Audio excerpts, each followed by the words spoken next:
Today I will show you an action, adventure, sci-fi film from 2003, titled Timeline. Spoilers ahead. Watch out and take care.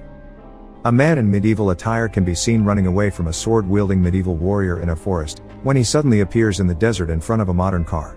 It almost runs him over, but it stops and the driver runs over to help the man who utters the words Castlegard. In the next shot, he's seen with slash wounds on his body, being reanimated in an ER. Unfortunately, the doctors aren't able to save him, and later it's revealed that the slash wounds were the least of his problems, with the doctors finding some inexplicable changes inside of his body. Just as the doctor explains to the sheriff that they can't identify the man, who only had a medallion around his neck, Gordon from the ITC walks into the hospital to retrieve his body. His boss, an eccentric billionaire Doniger, tells him to collect all the data the doctors have on their man as well, and asks Gordon if he returned alone. Doniger and his lead scientist Kramer have no idea how the man ended up in the desert. Meanwhile, the lead archaeologist Professor Johnston explains the history of the Castlegard dig to the newest additions to his team. They are on location in France overseeing the archaeological investigation on the remains from the 14th century of Castlegard and La Roque, where the French and English armies were positioned at one point during the 100 Years' War. The battle that happened on the 4th of April in 1357 had the English in La Roque defeated by the French when Lord Oliver decided to hang one of the French noblewomen, Lady Claire, from the battlements for everyone to see. As Mark explains it, this move by the English whipped Claire's brother that was leading the French and his forces into a frenzy strong enough to conquer the stronghold of La Roque and win the battle. That night, as Johnston is getting ready for his meeting with Doniger, who's funding the dig, his son Chris comes over to help and say goodbye. Johnston voices his suspicions about the billionaire to Chris, uncertain why he's funding them and how he gets all the tips on the archaeological location that he's been feeding the professor. The next day, Chris talks to Marek, who tells him about a sarcophagus they found on the location of a couple that was buried together. He sees it as very romantic, showing him that the couple is carved holding hands. Marek also says that the man was carved in the sarcophagus without one ear. His passion for the stories of the people involved in the Battle of Castlegard helps Chris understand what is so interesting about history and archaeology as well. Suddenly, there is a cave-in at the monastery on the site, and all of the archaeologists flock to investigate what was unearthed. Since Kate is the one that worked on the location, she and Marek go down into the hole. Inside they find some untouched documents wrapped in oilskin and a purposely damaged stone carving. Before they leave the monastery, Marek also finds a modern-day bifocal lens. In the next sequence, Stern tells them that they weren't invented by the 1700s and they have no business being in a location that was never excavated before. To make things weirder, he also shows Kate and Marek the documents which they found have Professor Johnston's signature on them, along with the words "Help me" written on them. The mystery is that the dating on the ink places it at 600 years old. Chris thinks that his dad is just playing a prank on them, but when Francois return they match the lens from the monastery to his glasses and freak out. Chris calls Doniger to find out where his dad is, and the billionaire tells him that he'll send a plane for him and his dad's team. In the next shot, Gordon and Kramer welcome them to the research center of the ITC, or International Technological Society, in New Mexico. Kramer explains that the center is working on a way to send 3D objects from one place to another using a special machine. He tells them that they made the machine work, but that they didn't get the result they were hoping for. When they tried to send something from their lab to a twin machine in another one, the object disappeared and then reappeared in their lab. That's when they discovered that the objects they were sending actually got sent back in time to 14th century Castlegard in France. The ITC accidentally discovered a wormhole linking their machine to that exact place and time in history. When Doniger arrives, he explains that they didn't send his father's glasses and documents to the 14th century, but his father. He needs the team's help to get him back because they need people that are familiar with that historical period. Marek realizes that Doniger has been funding their dig to understand why the wormhole is locked to that particular place and time. Doniger isn't too willing to answer all of their questions about the machine, and by sheer force of urgency, he makes the team agree to go back in time to Castlegard to find the professor. Gordon walks in to get them prepared, and in a short amount of time, the team is already changed in medieval clothes and is getting into the machine with Gordon and two of his men. Stern will stay back and monitor them from the present. Before they go inside, Kramer gives them special markers that will be their way of getting back home. However, he and Doniger don't give them all the information about the dangers of the trip. The time travelers get into the machine, and in a few excruciating moments of pain, they find themselves into the French wilderness of the 14th century. Gordon tells the team how to use the markers to see the remaining time they have and informs them that the only way to use them to get back home is to find a clearing. Immediately, they get into some trouble with the English forces as a French person runs up to them telling them to hide. One of Gordon's men is killed instantly, and when the other one gets surrounded, he activates a grenade and presses his marker. He gets back to the present and the grenade activates, destroying the machine. Doniger and his team have no idea what has happened to the rest of them or how they will get them back to the present. Back in the 14th century, the team separates, with one part staying behind to hide and Marek running away to hide. He happens to hide in the same location as the woman they saw previously in the woods. The English riders find the location, but get attacked by the French in time not to discover them hiding.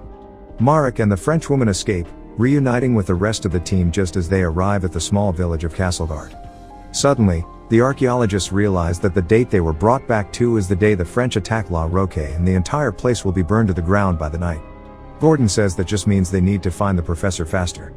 In the future, Stern consults with Kramer about the possibility of fixing the machine and get his team back.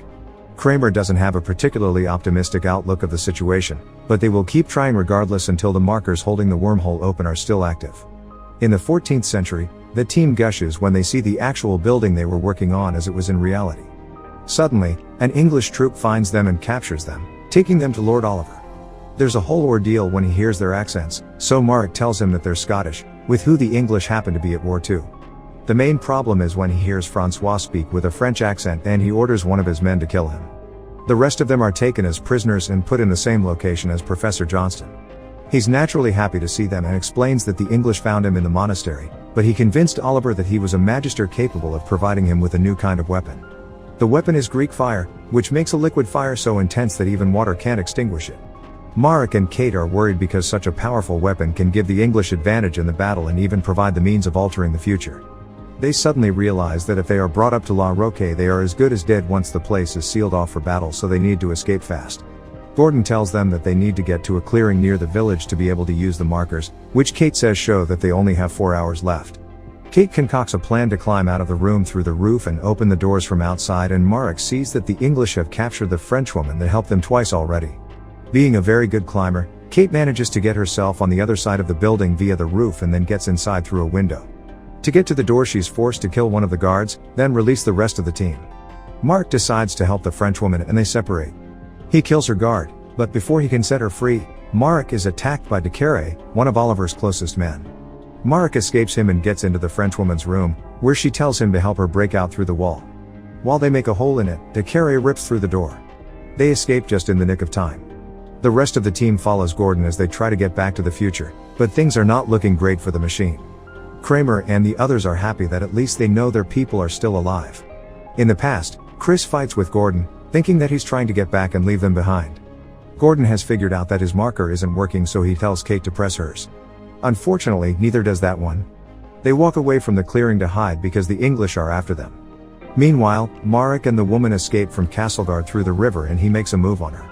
Suddenly, the French find them and Marek finds out that the woman is actually Lady Claire. Before the troop takes them back to the rest of the forces, they are attacked by De Carre and his men. They manage to escape while the rest of the team hide in the village, where they are quickly found by the English. Kate and Chris escape the village, but the professor and Gordon are captured by the troop. Claire and Marek are taken back to the French forces hideout where brother, Lord Arnaud, is waiting for her. When he finds that Marek saved the life of one of his men, Arnaud spares his life even though he's Scottish. Marek thinks that he can save Claire's life too if he tells her brother to keep her safe and protected from the English. He asks Arnaud for a horse and weapon to go back for the rest of his team, disregarding Claire's warning about the dangers of doing it. The two of them say farewell and kiss while Arnaud goes to get him what he asked for. Marek gets on a horse and leaves unaware that the English have found the camp and are sending an assassin to kill Arnaud. In the meantime, Kate and Chris hide in the forest, thinking of a way to save his father. Kate remembers the tunnels in the monastery that lead to La Roque and convinces Chris that they should try to get to the stronghold from there. Simultaneously, Gordon and the professor are being taken away from an already burning Castlegard and taken to La Roque through the forest, while Marek rides out to find them. However, he doesn't know that he's being followed by the English. The other English troop gets to the French camp and attacks them. Arnaud manages to fight them off, but Claire escapes again. At the same time, De Carre captures Marek and takes away his marker. De Carre rides to the English cordon moving to La Roque and drops Marek in the cart pulling the professor and Gordon. Suddenly, De Carre reveals that he's actually Decker, one of Gordon's men that didn't make it back to the future during his last trip. He's made a life for himself in the past and isn't willing to come back to the future. Angry at Gordon for leaving him behind, De Carre kills him and leaves his body to be trampled in the middle of the road, to the surprise of Marek and the professor. The two men realize that without Gordon, Chris, and Kate, they've lost all of the markers for getting back home. De Carre tells them about the cost that travel through the wormhole has on their body, aware that he can't make any more trips, lest he ends up like the man from the beginning of the film. In that sense, he says that if they work with him, they can all rise in Oliver's favor and have a nice life in the past. Kate and Chris arrive at the monastery at the foot of the La Roque stronghold and convince the monks to let them in because they are the professor's friends. Simultaneously, the English arrive at the stronghold and de Carre gets the prisoners to work on the Greek fire immediately, telling them that Oliver wants a demonstration of the weapon before nightfall.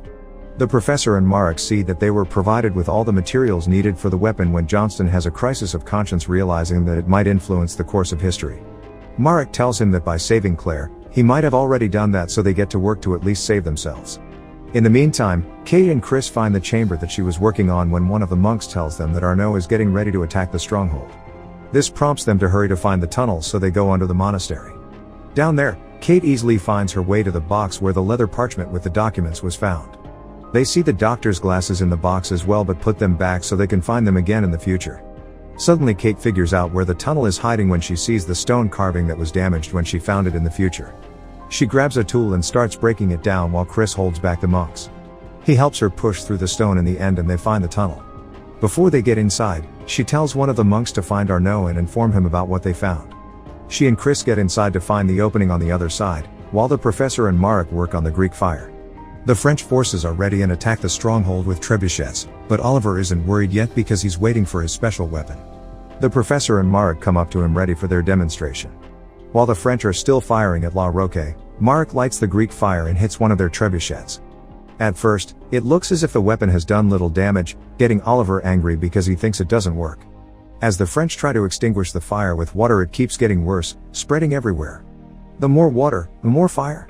Oliver realizes how the weapon actually works, so he orders all the cannons to be loaded with Greek fire. De Carre takes the professor and Marek back to work on more of the liquid, allowing them 20 aides from Oliver's ranks. Simultaneously, Arnaud rallies his troops for battle, preparing to storm the stronghold, while Oliver gets his archers on the battlements. In the future, Doniger argues with Kramer that they haven't gotten the machine to high enough efficiency to work properly. Stern and Kramer think that it's sufficient to try and get the team back, but Doniger doesn't want to risk it. Kramer confronts him about it in private, but as they argue, Doniger pushes him, hurting him badly. The battle in the past proceeds with archers firing from each side of the line, with both sides taking significant damage. Oliver fires night arrows at the French, decimating Arnaud's forces before they can fire again. Arnaud calls his troops to retreat when he suddenly gets informed about the tunnels under the monastery to get to La Roque. He leaves instructions for his troops and rides to the monastery, arriving just as Kate and Chris hit a dead end in the tunnel. La Roque keeps getting hit by the French trebuchets, so Oliver orders for his special surprise to be brought out. Marek sees that they have recaptured Claire and are getting ready to hang her from the battlements for everyone to see if Arnaud doesn't stop the siege. The professor tells Marek that history can't be changed, but Marek feels otherwise. He goes outside and threatens Oliver that he'll blow their entire arsenal of Greek fire away if they don't release Claire. However, de Carre sees through his bluff, knowing that if he ignites the fire, Marek will kill everyone, including Claire, so he suspects he won't actually do it. Marek doesn't back down though. At the same time, Arnaud arrives at the dead end of the tunnel, and when he hears Kate and Chris speaking English, he thinks it's a trap and gets ready to kill them. Back in La Roque, Marek lights the arsenal and runs away from the explosion, which tears apart the stronghold to the joy of the French, who get ready to storm it. It also makes an opening in the tunnels, convincing Arnaud that Kate and Chris are actually on his side. He and his men enter La Roque, as his forces storm it from outside. Oliver isn't giving up still, and when he sees Arnaud inside the stronghold, he orders his men to kill Claire. A battle commences in which Arnaud's archers manage to save Claire, and Kate and Chris find the professor. La Roque soon turns into chaos as the team is trying to find Marek so they could escape. Oliver and Arnaud finally get to fight, pretty much matching in force, as Marek finds Claire. De Carre appears ready to kill them, but Marek pushes him down the stairs, tumbling down with him. In the meantime, Chris takes down Oliver to give Arnaud the advantage over him, while Kate and the professor try to find a way out. As Oliver and Chris fight, Arnaud sneaks up behind the Lord and kills him so Chris can join his team. The French breach the doors of the stronghold, giving the team a clear exit. Marek and de Carre fight, when de Carre cuts off his ear, making Marek realize that he was the knight buried in the sarcophagus with the noblewoman he unearthed in the future. He succeeds in taking him down as Chris comes looking for him.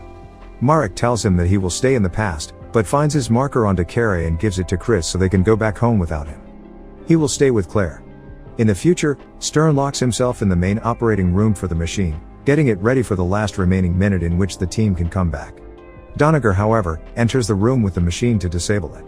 Chris reunites with his father and Kate on a clearing with a few Englishmen on his tail, and they activate the last remaining marker before they can get to him. Simultaneously, Doniger enters the machine as it activates to get the team back and gets locked inside. As they are being brought back to the future, Doniger gets sent back to the past without a marker. He is immediately killed by the men chasing after Chris. Sometime later, the professor continues working on the Castleguard dig when they come across the sarcophagus again. In the last moments of the film, what remained of the team realizes that he had a happy life with Claire in the past. Make sure to subscribe and turn on notifications so you can watch more videos like this. Thanks for watching.